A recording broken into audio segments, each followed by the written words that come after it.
Marcus Holloway had spent most of his day at Jefferson Hospital, sitting beside his mother as she recovered from heart surgery. It was late, well past visiting hours, when the doctors finally reassured him that she was stable, and Marcus felt he could safely leave. After hours of hospital waiting, he needed to decompress, so he dressed casually, jeans, sneakers, and a navy blue hoodie, far from his usual tailored suit. Comfort was his priority tonight. He needed gas, so he headed to the SoCo gas station in Abington Township, a predominantly white suburb of Philadelphia, not far from the hospital. He'd heard about a string of convenience store robberies in the area, but it was nothing to worry about. Just a quick stop to fill up his BMW and head home. As he pulled into pump number 3, the bright fluorescent lights of the station illuminated the nearly empty parking lot. The cold air brushed his face as he began pumping gas, still preoccupied with thoughts of his mother's surgery. It was then that he noticed the police cruiser circling the station slowly. His instincts told him something was wrong, but he shook it off. Police were just doing their job, right? But then the car pulled directly behind his BMW, blocking him in. Marcus paused, watching as officers Thomas Brennan and Kyle Reynolds approached him, both men in their early 30s, their faces stern and unwavering. They'd been partners for years, known for their aggressive policing tactics and high arrest numbers in their precinct. They were quick to jump to conclusions, and that night, it seemed, they had found their next target. "Good evening, officers," Marcus said calmly, finishing with the gas pump before replacing it and screwing the cap back into place. "Is there a problem?" Officer Brennan stepped forward, his posture rigid, authoritative. "We've had reports of suspicious activity in this area," he said, his voice cutting through the air like a blade. "Mind telling us what you're doing here?" The question was absurd. Marcus was just getting gas. But he recognized the tactic. He'd seen it too many times in his courtroom. He remained calm, but his heart started to race. "I'm just getting gas, on my way home from the hospital. My mother had surgery," he explained, hoping that the mention of his mother's health would ease the tension. Brennan wasn't listening. "Let me see some ID," he demanded, his voice cold. There was no acknowledgement of Marcus's explanation. No pause. Just more demands.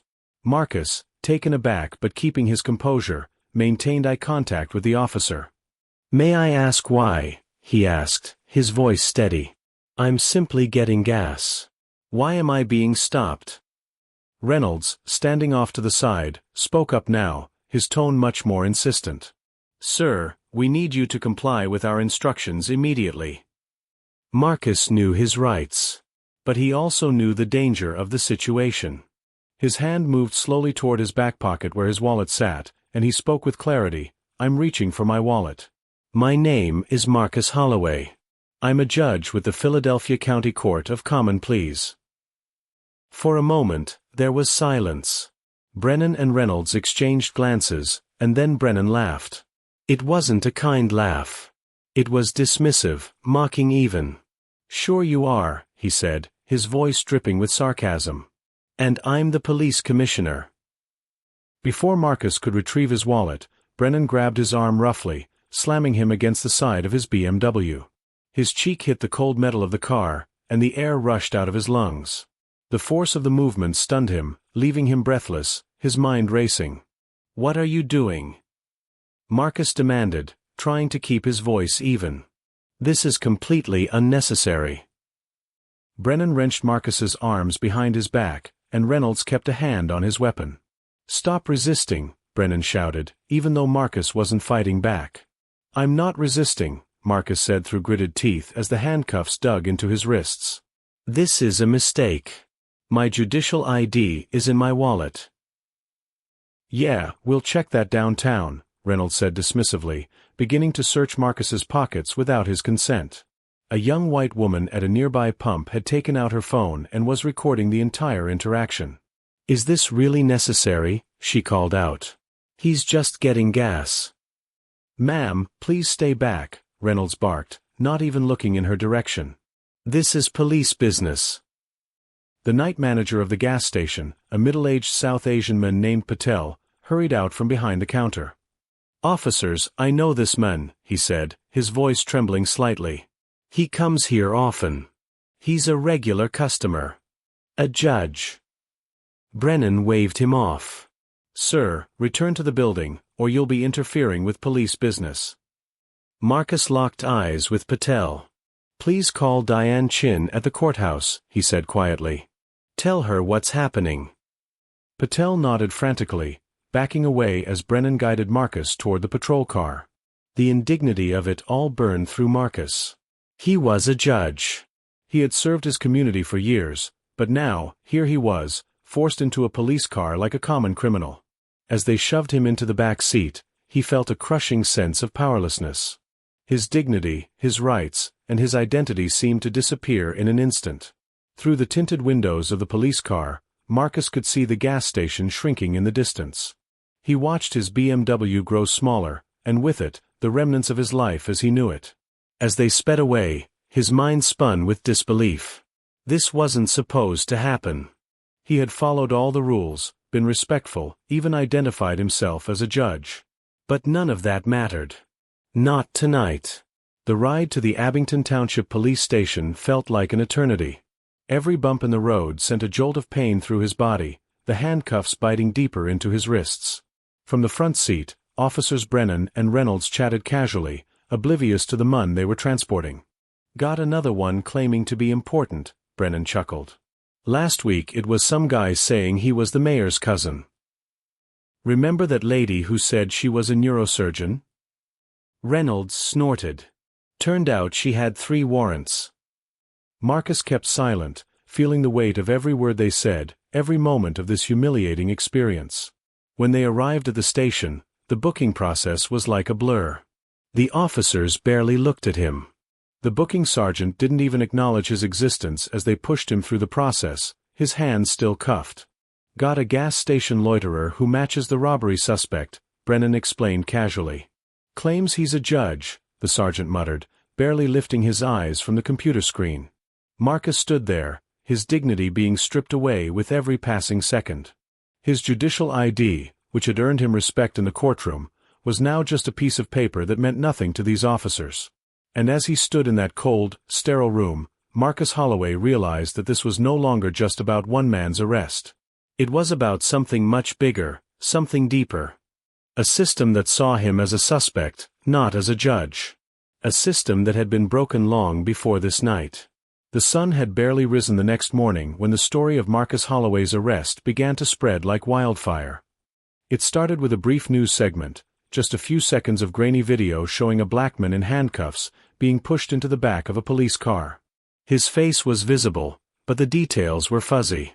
The voice of the news anchor filled the airwaves, announcing the arrest of a local judge for allegedly being involved in a robbery.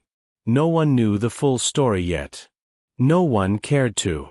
The headlines, the news outlets, the gossip, all of it was more concerned with the dramatic imagery of a respected judge, someone supposed to uphold the law, now being carted off to jail. It wasn't until later that the specifics of the case were revealed, but by then, the damage was done. The narrative had been established. Marcus woke up the next morning to the ringing of his phone. His eyes were blurry, and his head felt heavy, as though his mind hadn't fully processed the events of the previous night. He tried to sit up in bed, rubbing his eyes, still trying to shake off the surreal feeling. The house was quiet, the sun creeping through the blinds, but his phone wouldn't stop buzzing. Messages, notifications, calls, all coming in from every direction. He reached for his phone on the nightstand, still disoriented.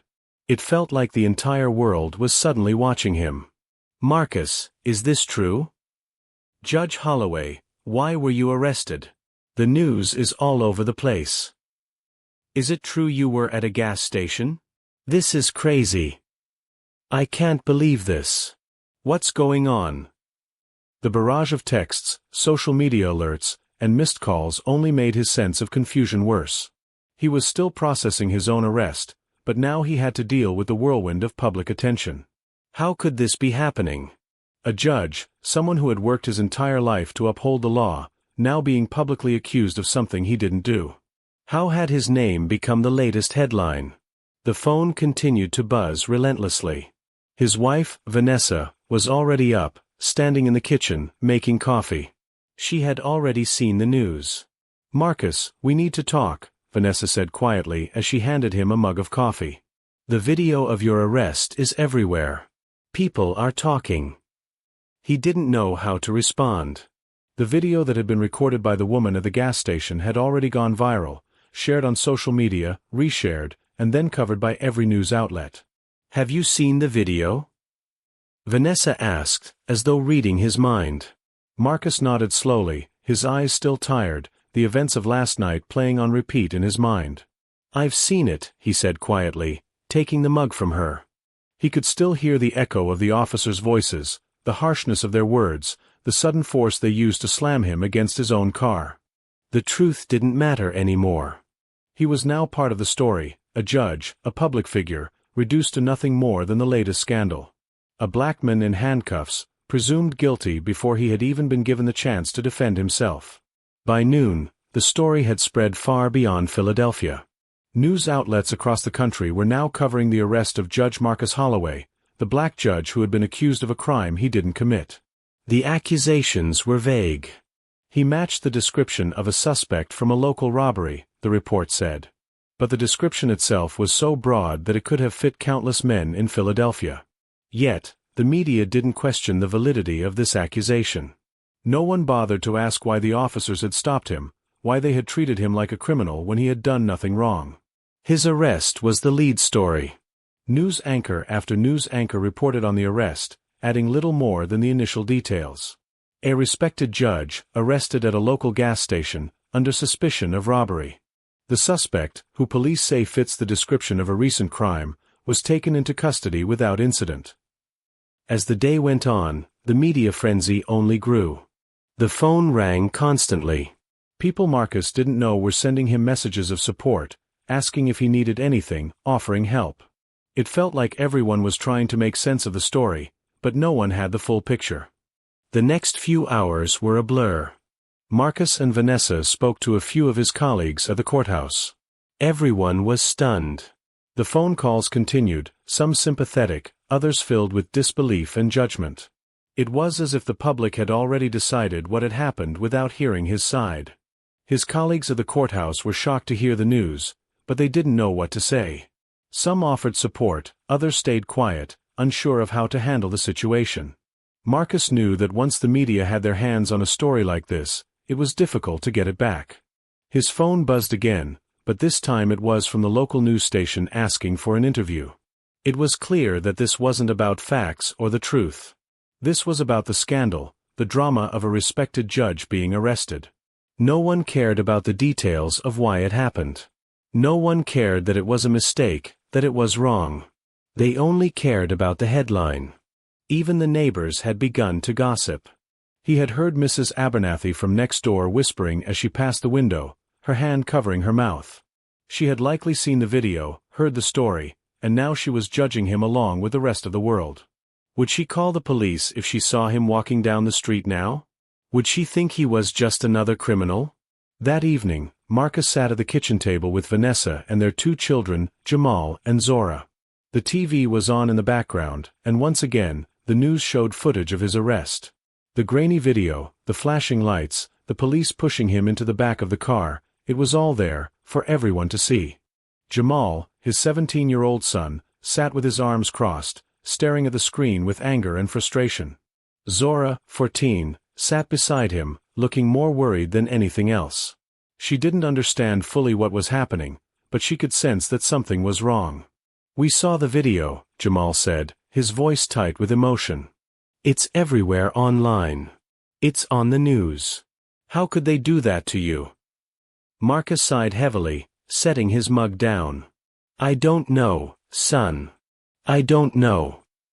Vanessa leaned in, her face a mixture of concern and frustration. "We need to do something. We can't let this go. You need to get in front of this. You need to speak out." But Marcus wasn't sure how to respond. The media had already twisted the narrative. They had already painted him as a suspect, a criminal, and there was little he could do to undo the damage. He had worked his entire life to uphold the law, to protect people, to be a voice of reason and justice. And now, just like that, he was the story. The following days were a whirlwind. Every time he turned on the television, his arrest was being discussed. His face flashed across news outlets, social media, blogs, forums. Everyone had an opinion, but few actually knew what had happened. The media was content with their version of the story. A judge arrested. The fact that he was black didn't escape the attention of the media. The details of the police officer's treatment of him, the lack of evidence against him, the lack of a valid reason for the stop, it all got lost in the noise of the scandal. His colleagues at the courthouse, the ones who had worked with him, had seen his track record, now had to navigate the tension surrounding his arrest. Some supported him quietly. Others took a step back, unsure of what the fallout would look like. Marcus didn't know who to trust anymore, or if they would even believe him if he spoke the truth. Even within his own family, the tension was thick. Jamal and Zora were angry, confused, but also frightened. They had always been aware of the risks that came with being black in America, but this was different. This wasn't just about a stranger getting pulled over. This was their father, a judge, someone who had authority and respect in their community, now reduced to just another headline, just another black man wrongly arrested. By the end of the week, the media had turned its attention to the investigation, but the damage had already been done. The story of Marcus Holloway, the black judge arrested for a crime he didn't commit, was everywhere. The public had made up their minds. And now, Marcus had to figure out how to clear his name and fight back. He knew one thing for sure: he wasn't going to let this go. The question was no longer just about his arrest. It was about what would happen next. Would justice prevail? Would anyone be held accountable for what had happened to him? Or would this be another case of systemic racism, where the truth was ignored and the status quo remained unchanged? Only time would tell. The day of the hearing arrived faster than Marcus anticipated. Despite the chaos of the previous days, despite the media storm and the endless questions from friends, colleagues, and strangers alike, there was still the reality of what came next. Marcus was a judge. He had sworn an oath to uphold the law, to be impartial, and to serve justice. Yet, somehow, he found himself on the other side of the bench. It felt strange, almost surreal, to be walking into the Philadelphia County Courthouse as the accused rather than the one in charge.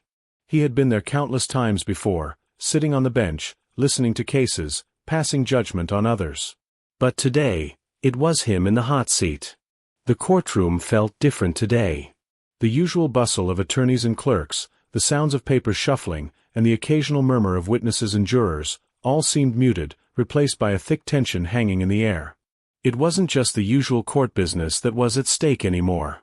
The reputation of an entire police department was now under scrutiny, and Marcus knew that he wasn't just judging a case, he was in the middle of something much bigger. As he walked through the hallway toward the courtroom, his shoes clicking on the marble floor, Marcus tried to focus. He had a job to do.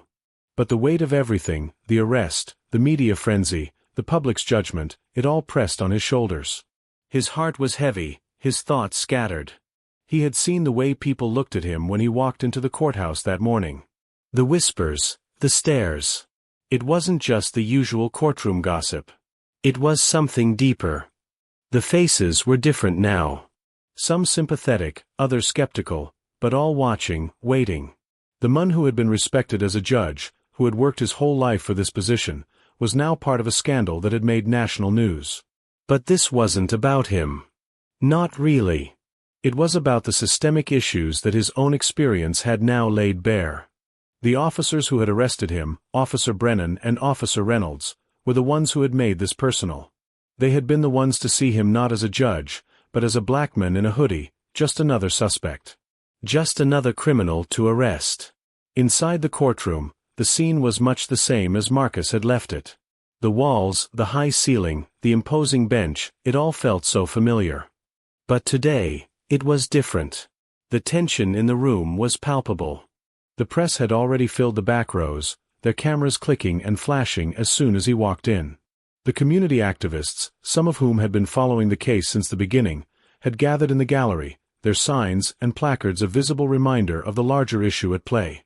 As Marcus took his seat behind the bench, he noticed the officers in the room, sitting at one of the tables with their union attorney. Brennan and Reynolds were in the spotlight now, the men who had put him in handcuffs just days earlier. They were no longer the powerful, untouchable officers they once were. Now, their faces were tense, their bodies rigid, their postures defensive. Marcus could see the weight of what was happening to them. But he also knew that this wasn't just about them. This was about a culture that had allowed officers like Brennan and Reynolds to act with impunity, to profile and abuse their power.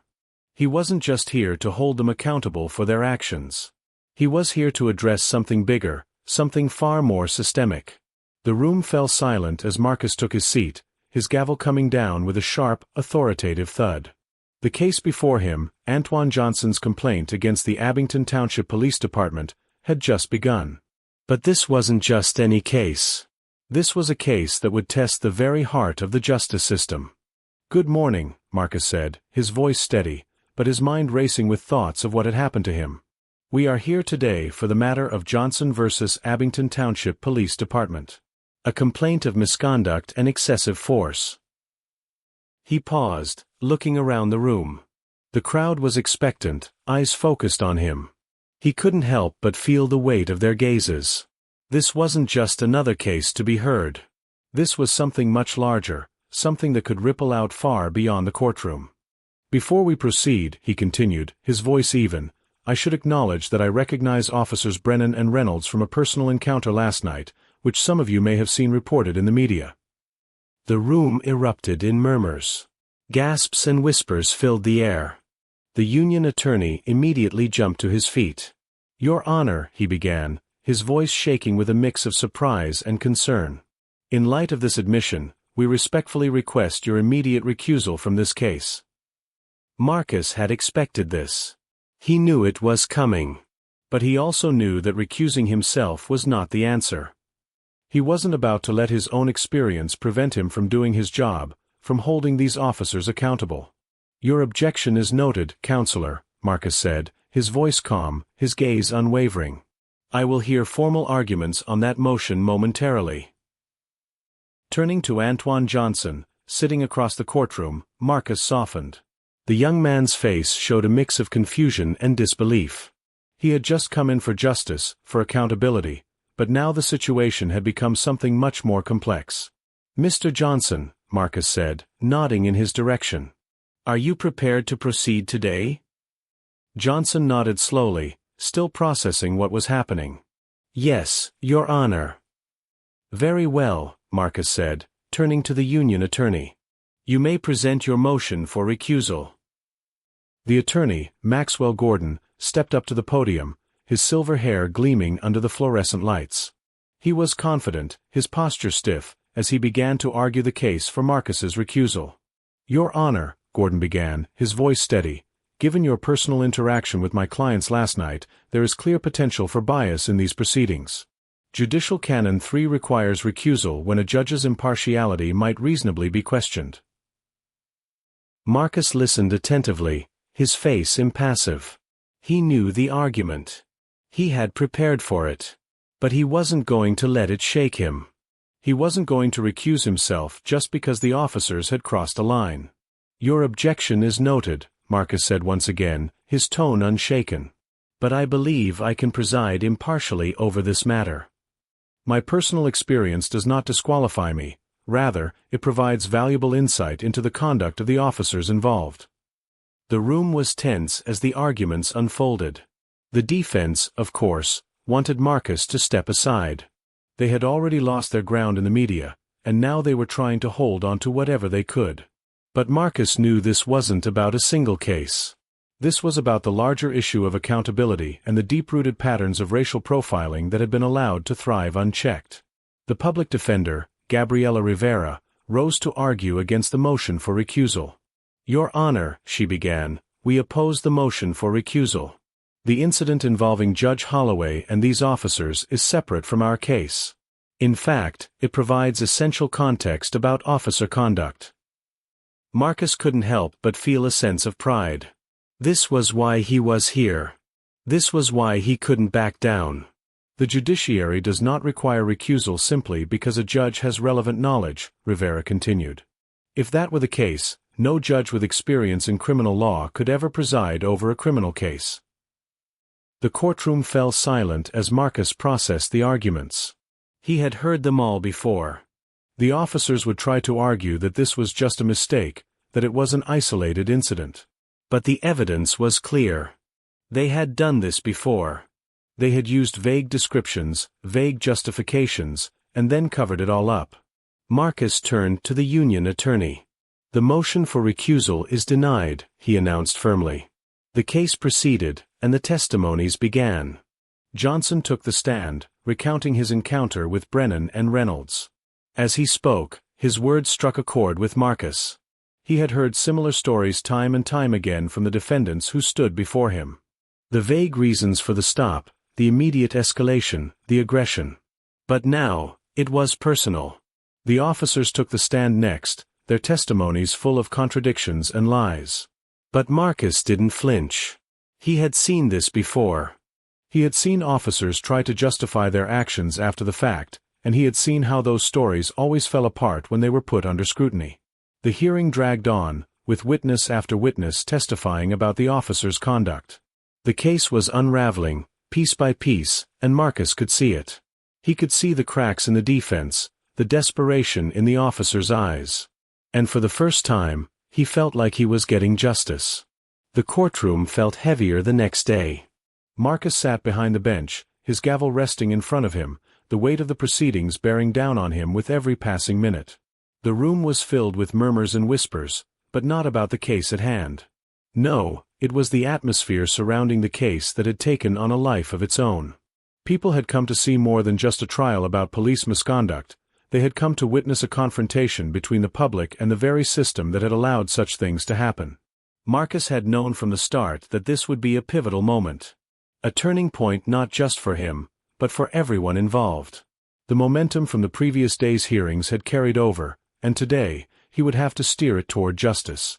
His mind still occasionally returned to the night of his own arrest, the confusion, the violence, the loss of control, and every time it did, his resolve only grew stronger. The officers who had arrested him weren't just an isolated issue. They were part of a larger problem. A system that allowed their actions to flourish, unchecked and without accountability. He had made his decision to stay on the bench, to press forward despite the obvious conflict.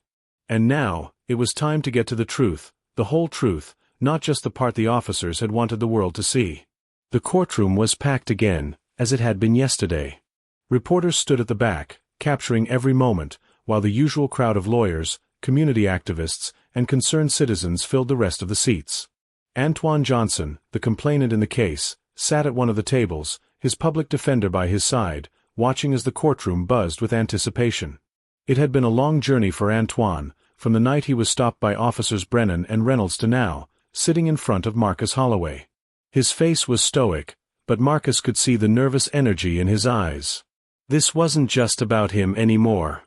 This was bigger than any one person. And there, in the center of the room, were officers Brennan and Reynolds. They sat across from Antoine, but their posture was far different today.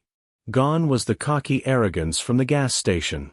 Today, they were visibly tense, their heads down, shoulders hunched as they whispered among themselves. Their previous bravado had faded. Now, they seemed like two men waiting for the inevitable, struggling to hold on to whatever shred of dignity they had left. Marcus cleared his throat and began, "We are here to continue the hearing in the matter of Johnson versus Abington Township Police Department, a case of alleged misconduct and excessive force. Yesterday, we heard testimony about the events leading up to Mr. Johnson's arrest and the surrounding circumstances. Today, we will continue with the presentation of evidence and testimony." The court fell into a hush. Marcus looked over at the defense table where the union attorney, Maxwell Gordon, sat, his face stern and unyielding, as though he were bracing for something terrible. Marcus had no intention of letting this case fall apart quietly. He had heard enough of the same old justifications from the officers.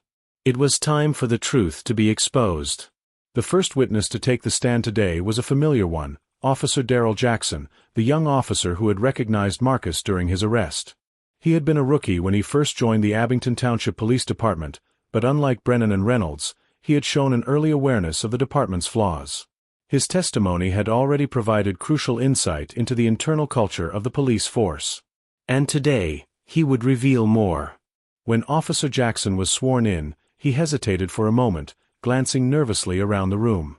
His eyes landed on Marcus. There was a silent exchange between them, an understanding that only someone who had witnessed the inside of the system could truly grasp. Jackson stepped forward to the witness stand, the room hanging on his every word. "Officer Jackson," began Marcus, his voice calm and steady, "I know you've already provided testimony about your training and experience with the department. But today, I want you to elaborate on something else. You've had first-hand experience with the culture of policing in this precinct. Can you tell the court about your observations regarding the way certain officers approach their interactions with minority communities?" Jackson hesitated, and for a moment, it seemed like he might back out. But then he straightened, his jaw clenched with determination. He knew what was at stake. "We were told, from day one, that certain neighborhoods were higher-risk areas," Jackson began, his voice quieter than usual. "The south and east sides of town were labeled as problem areas, and most of the time, we were told to be vigilant in those areas. But what that really meant was that we were encouraged to stop people just because of where they were, who they were, or what they looked like. There was no real suspicion. Just a gut feeling we were supposed to go off of." He paused, his face tense, before continuing. "And it wasn't just about the neighborhoods. It was the way we were taught to look at people. Especially black men. If you were a black man, driving a nice car, wearing a hoodie, that was enough to make you suspicious. We were told that it was a sign of furtive behavior, that it meant you were hiding something, even if you weren't." A murmur rippled through the courtroom. Marcus watched Jackson carefully.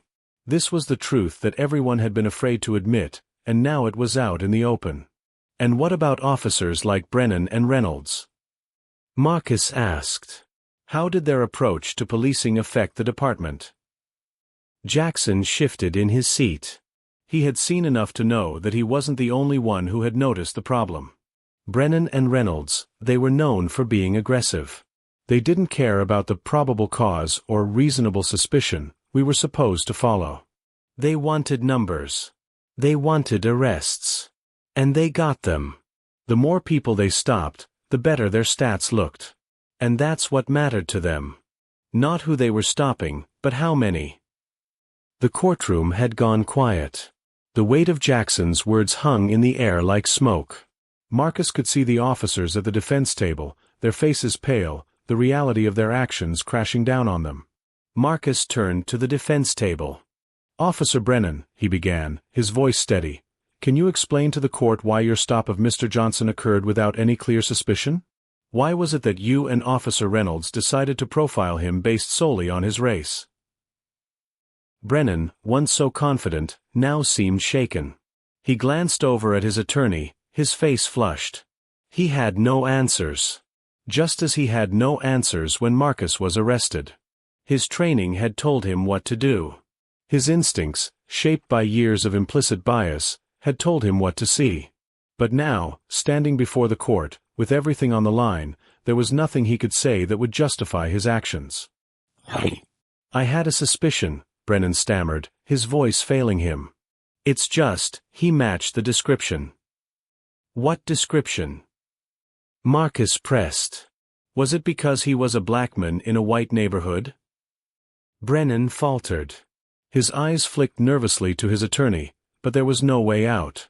The truth was out now. The courtroom's focus shifted to the defense's table, and Marcus saw the cracks begin to show in the officers' walls. They were no longer the confident figures they had once been. The witnesses were exposing the truth, piece by piece. And the more they revealed, the more it became clear, this wasn't just about the officers. It was about the system that had allowed them to act this way for so long. After Jackson finished his testimony, there was a brief recess. The tension in the air was palpable. The officers, their attorney, and even the police department's representatives were trying to regroup. The damage had been done. The truth had come to light, and now it was out of their hands. When the court reconvened, Marcus felt the weight of the moment. This wasn't just about one case anymore. This was about exposing the larger truth, the truth that so many had tried to ignore for so long. The room was silent as Marcus prepared to address the courtroom. "I want to make one thing clear," he said, his voice calm but firm. "What we are witnessing today goes beyond the actions of individual officers. This is about a system that has allowed these behaviors to continue unchecked. It is about a culture of policing that treats some citizens differently based on their race, their background, their appearance. He paused, letting his words sink in. The actions we are discussing today reflect a larger problem, one that we must all confront, as a community, as a society. And while this case is about Antoine Johnson's treatment by the police, it is also about the treatment of every individual who has been unfairly profiled, who has been subjected to excessive force, who has been denied their rights simply because of who they are. The gavel came down with a final thud, and the courtroom went silent. The officers, once so sure of their own power, now sat defeated. Antoine Johnson's face was a mixture of disbelief and relief. He had fought for this moment, and now it was here. As Marcus stood to adjourn the session for the day, he looked over at the officers once more. Their actions had set this in motion. But today, they were the ones being held accountable. And tomorrow, Marcus would continue the fight, because it wasn't just about this case. It was about the future, about ensuring that justice wasn't just a concept, but a reality for everyone. The following morning, the courtroom was abuzz with a sense of expectation that Marcus had never felt before. The cases he had presided over in his career had always carried the weight of the law, but this one was different. This wasn't just about the law. It was about justice in its purest form. It was about what happened when the system, which was supposed to protect everyone equally, failed to do so, when that system was broken by power, prejudice, and race. And now, as Marcus sat behind the bench, staring down at the officers in front of him, he felt a heavy responsibility. Not only to the people in that room but to everyone who had experienced the same injustice, the same humiliation. He had seen the flaws in the system. He had seen how it treated people differently based on their skin color. It was time for the system to face its reckoning. The media had arrived early, setting up their cameras outside the courthouse, eagerly awaiting the next installment of this unprecedented story. News vans lined the streets, and reporters stood under the bright lights, microphones in hand, ready to broadcast the next shocking revelation to the world. The video of Marcus's arrest had gone viral, and people across the country were waiting to see what would happen next. What would Judge Holloway do? Would he remain impartial, or would his personal experience of injustice color his judgment? Marcus could feel the weight of their gaze, even though they were outside the courthouse. It was a reminder that this case wasn't just about him. It was about the future. It was about showing the world that, no matter the power dynamics, there was always space for truth, for justice. He rubbed his eyes, trying to shake off the fatigue from the last few days. This case had taken a toll on him, physically and emotionally. But he couldn't afford to waver now. He had a job to do.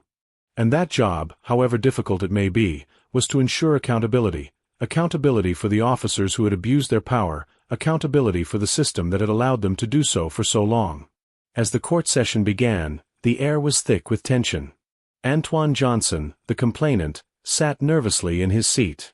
His hands were folded on the table, and he looked down at them, as if trying to calm the anxiety that bubbled inside him. Marcus had watched him throughout the proceedings, and he could see the young man's struggle. Antoine wasn't just fighting for himself.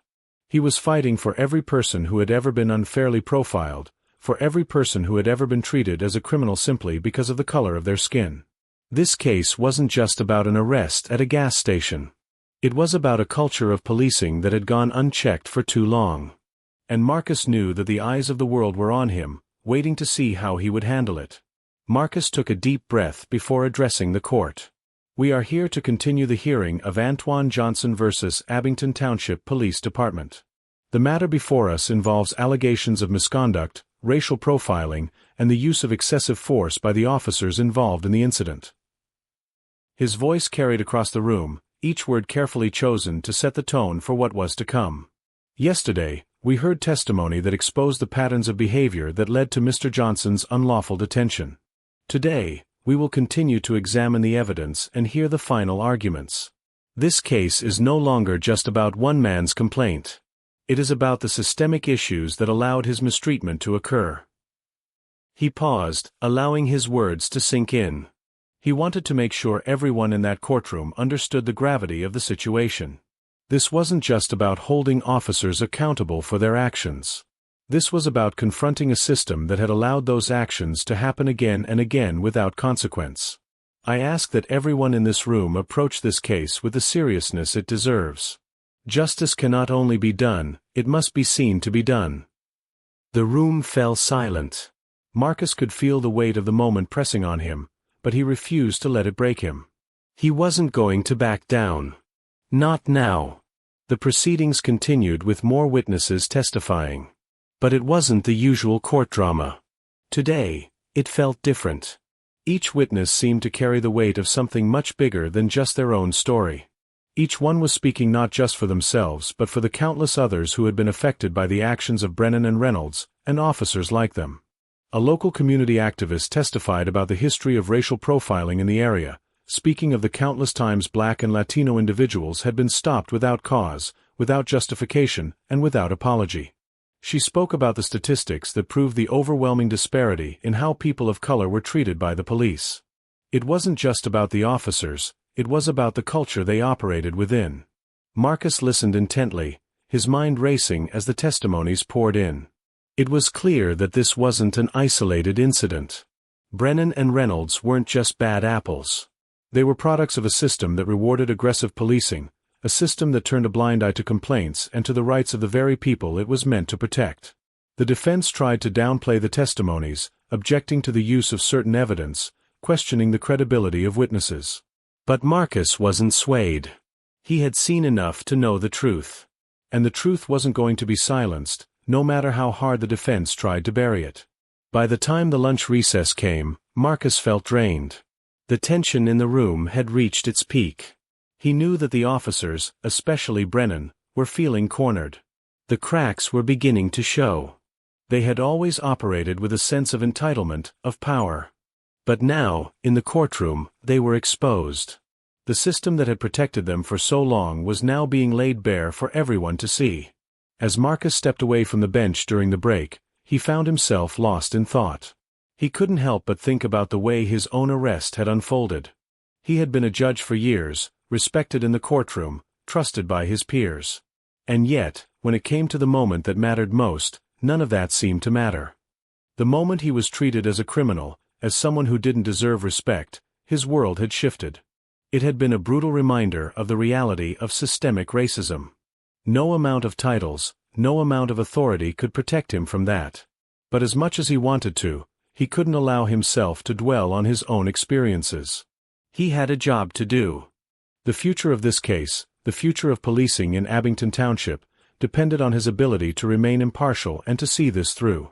The afternoon session began, and the courtroom was quiet once again. This time, it was the officer's turn to testify. Brennan went first, and his testimony was everything Marcus had expected. He stuck to his script, repeating the same tired justifications that had been used by officers like him for years. He claimed that Johnson had acted aggressively, that he had made a sudden move, that the stop had been warranted because of a vague description. But Marcus wasn't convinced. The evidence, everything from the body cam footage to the testimony of witnesses, contradicted what Brennan was saying. And it wasn't just about this one case. It was about the larger issue at hand. When it was Reynolds's turn to testify, Marcus could see the man was struggling. His answers were hesitant, his eyes darting nervously to his attorney for reassurance.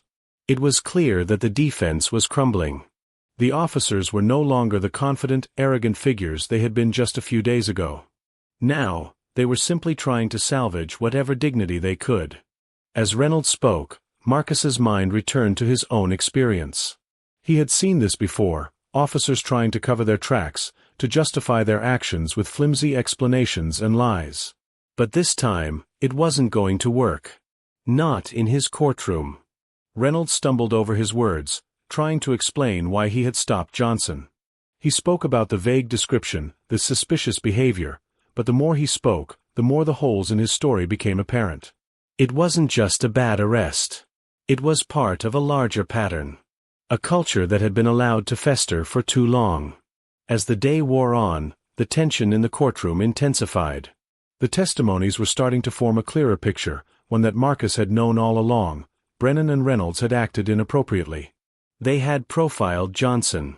They had used excessive force. And their actions were part of a much larger, systemic issue. But Marcus knew that it wasn't enough just to point out the mistakes of these two officers. It was time to address the larger issue, the culture that had allowed this kind of behavior to continue unchecked. As the session came to a close, Marcus sat at the bench, feeling the weight of the case pressing down on him. He had been through many hearings in his career, but none like this. None that had exposed such deep flaws in the system. He stood and addressed the courtroom one final time. What we have seen here today goes beyond the actions of these officers. It is a reflection of a larger system, a system that has allowed these actions to persist unchecked. The question before us is not just whether these officers are guilty of misconduct. The question is whether we, as a society, are willing to confront the systemic issues that allow this to continue. He paused, looking out at the courtroom. He could feel the weight of every eye on him. The future of policing, of justice, was in his hands. This case, Marcus continued, is about more than one man's arrest. It is about ensuring that justice is truly blind. That it is applied equally to everyone, no matter their race, no matter their background. It is time for this system to change. And it starts here, today. The courthouse had grown quiet as the afternoon sun streamed in through the high windows, casting long shadows across the room. Outside, the world continued on, oblivious to the storm that had been unfolding in courtroom 4B for the past few days. Inside, however, the air was thick with anticipation. The people who had gathered here, community activists, reporters, lawyers, and citizens, had all come to witness something that could change the course of justice in this town. Marcus Holloway sat behind the bench, his hands resting on the gavel, his mind racing through the case. Every word spoken, every piece of evidence introduced, had been a thread in the tapestry of truth that was slowly being revealed. Brennan and Reynolds had been exposed for what they truly were, officers who had used their power to profile, harass, and abuse the very people they were supposed to protect. And while Marcus had always known that the system was broken, now it was undeniable. It was right there, in front of him, in the faces of these two men and the evidence that had been brought forward. The courtroom was crowded, but today it felt different. It wasn't just the usual spectators, it was as if the entire city was holding its breath, waiting for the next move. Antoine Johnson, the complainant, sat in his usual spot at the table, his eyes flicking from the defense to the judge. His posture was stiff, as if he were still unsure that this moment was real. After all, his entire life had been flipped upside down when he was arrested by Brennan and Reynolds. He had hoped for justice, but he had never imagined that it would come like this. It wasn't just about his case anymore, it was about something much larger than him. He was no longer just a victim of police misconduct. He was part of a movement that had the potential to change the way policing was done in this town, and maybe even the country. The defense was in disarray. Maxwell Gordon, the union attorney, was no longer the confident figure he had been at the start of the trial. The testimony had piled up against his clients, and each new piece of evidence chipped away at their defense. The body camera footage. The gas station security footage. The testimonies of officers who had come forward, willing to risk their careers to speak the truth. And now, the final blow. The one that Marcus had been waiting for. He had already made his decision. He had seen enough. But he needed to hear from the officers one last time. To see if there was any shred of accountability left in them. He wanted to hear them speak the truth, even if it was too late. The tension in the room was palpable as Officer Thomas Brennan took the stand again. His usual cocky demeanor was gone. Now, he was a shell of the man he had been when the trial started. His uniform, once crisp and neat, now seemed like a costume he had outgrown. His eyes darted around the courtroom, avoiding the gaze of anyone who might see the fear in them. Fear that wasn't just from the trial itself, but from the growing realization that he and his partner were about to be exposed for their role in something much larger. "Officer Brennan," Marcus said, his voice steady but firm, "I want to give you one last opportunity to explain your actions. This court has heard the evidence. The testimony. The video. But I want to hear from you. Why did you stop Mr. Johnson? Why did you profile him based on his race?" Brennan swallowed hard. The weight of the question seemed to press down on him, the walls of the courtroom closing in. His defense attorney, Gordon, sat stone-faced beside him, but there was little more that could be done at this point. We thought he was the guy," Brennan stammered, his voice wavering. "He matched the description. I mean, the description we were given. He was a black male, medium build, hoodie." "That's it." Marcus cut him off. "A vague description of a black male in a hoodie? That's what led to you stopping Mr. Johnson." Brennan's face reddened, and for the first time, his voice cracked. "I didn't mean to," he stopped, his words failing him. "We were just doing our job. Trying to stop the robberies in the area." Marcus leaned forward, his voice calm but unwavering. "Officer Brennan, you didn't stop Mr. Johnson because he was a suspect. You stopped him because of the color of his skin. Because he was in a predominantly white neighborhood, in a nice car, wearing a hoodie. That's not police work. That's profiling." Brennan's shoulders slumped, and for the first time in the trial, he looked like a man who was truly defeated. The bravado that had once defined him was gone, replaced by the bitter realization that his actions had been exposed for what they truly were, a part of a larger pattern of systemic racism in policing. Marcus turned his attention to Officer Kyle Reynolds, who had been sitting in silence. His body was tense, his fingers drumming on the table in front of him. He had been more cooperative than Brennan, but Marcus could see the guilt in his eyes. He knew what had happened was wrong, but he had remained silent for so long. Now, he had a choice: continue to protect the system that had failed, or finally speak out. "Officer Reynolds," Marcus said, his voice quiet but commanding, "do you have anything to add? Your partner has spoken, but I want to hear your side of the story."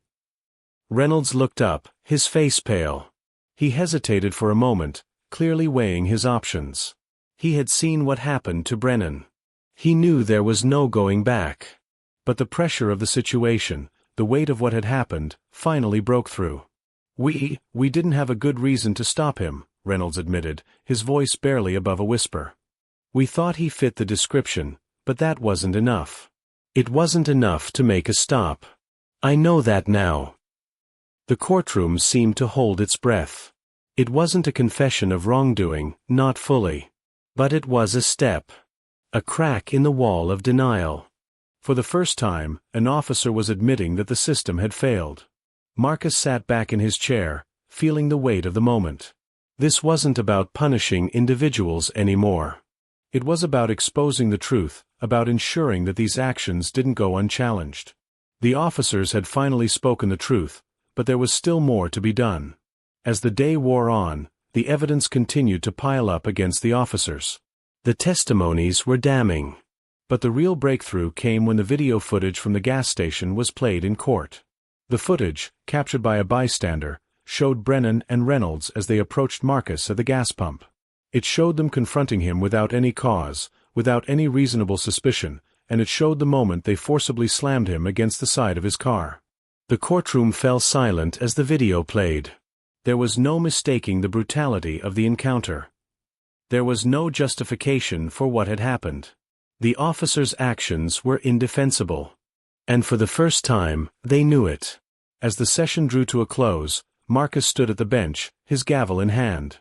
The weight of the day's revelations hung in the air, thick and suffocating. But Marcus knew that this wasn't just about today. It wasn't just about this case. This was about the future.